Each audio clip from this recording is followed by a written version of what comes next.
Hello বন্ধুরা, welcome back to my channel. তোমরা সবাই কেমন আছো? আশা করছি ভালো আছো, আর আমিও খুব ভালো আছি।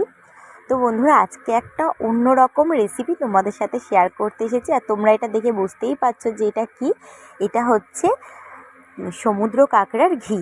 তো চিতি কাঁকড়ারও হয় আর সমুদ্র কাঁকড়ারও হয়। তো আজকে তোমাদের সাথে কি শেয়ার করব? কাঁকড়ার ঘিয়ের বড়া। তো তোমরা এখন বলবে যে কাঁকড়ার ঘি কতটা করে হয় তার বড়া? যতটুকুনি হয়, এমনি সময় তো খুব কমই হয়। এই দেখো, এগুলো সমুদ্র কাঁকড়ার, বেশি বড় না, মিডিয়াম সাইজ। আর তার ঘিগুলো মা বার করেছে, বললো আজকে একটু তবু অন্য দিনের তুলনায় আজকে একটু ঘিটা আছে বেশি পরিমাণে, তো আজকে ঘিটা দিয়ে বড়া বানাবো। তো প্রথমে ঘিয়ের ওপরে মা দিয়ে দিল বেসন।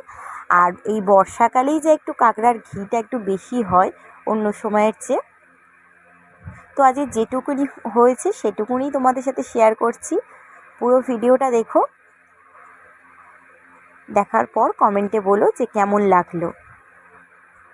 এরপর দেখো, মা দিয়ে দিল পেঁয়াজ কুচি। যে কোনোই বড়া ভাজো না কেন, বড়াতে পেঁয়াজ হচ্ছে আসল। আর আমার সোনাইয়ের কাজ দেখো, খেলা করতে করতে একটা করে তাস নিয়ে ছুঁড়ে দিচ্ছে। এরপর মা দিয়ে দিল হলুদ গুঁড়ো, লঙ্কার গুঁড়ো, একটু আদা আর রসুন বাটা একসাথে, আদা আর রসুন একসাথেই বাটা। আর লবণও দিয়েছিল, তোমাদের প্রথমে দেখলে।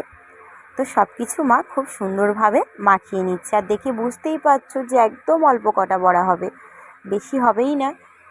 তবুও একটা করে হলো তাই শান্তি। কাঁকড়ার ঘিয়ের বড়া খেতে যা সুন্দর লাগে, যারা খেয়েছে তারা জানে। তো বন্ধুরা, এর আগে একবার মা বানিয়েছিল, খেয়েছিলাম, কিন্তু তখন তো আমার এই ফোনটাই ছিল না, তাই তোমাদের সাথে কিভাবে শেয়ার করব বলো। সেই জন্য ভাবলাম আজকে শেয়ার করি। আর বাইরে যেহেতু প্রচুর বৃষ্টি হচ্ছে, সেই জন্য ঘরেই করতে হচ্ছে। তাই দেখো, মা কড়াইতে তেল দিয়ে, তেলটা গরম হয়ে গেছে, আর তেলে মা ছোট্ট ছোট্ট করে একেবারে ছেড়ে দিচ্ছে বড়াগুলো। তো বেশি হয়নি, 5-6টা হয়েছে, দেখতেই পাচ্ছ। তো চলো মা ভেজে নিই। তো গুনে গুনে 6টা মাত্র বড়া হয়েছে। তো বড়াগুলো তো ভাজা হয়ে গেছে, আর ভাবছি যে কখন খাবো। আর এর আগে খেয়েছিলাম বলতে প্রায় অনেক দিন হয়ে গেছে, 3-4 বছর আগের কথা। তো কিন্তু সেই স্বাদ কিন্তু ভুলিনি, এখনও মনে আছে।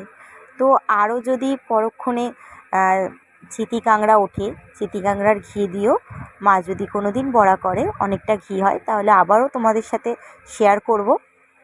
তো আজকেই সমুদ্র কাঁকড়া ঘিয়ের বড়াটা কেমন লাগলো কমেন্টে জানাতে কিন্তু ভুলো না বন্ধুরা। অবশ্যই কমেন্টে জানিও। আর ভিডিওটা ভালো লাগলে একটা লাইক করো, শেয়ার করে দিও। আর যারা ইউটিউব থেকে দেখছো, অবশ্যই আমার চ্যানেলটাকে সাবস্ক্রাইব করে আমার পাশে থেকো।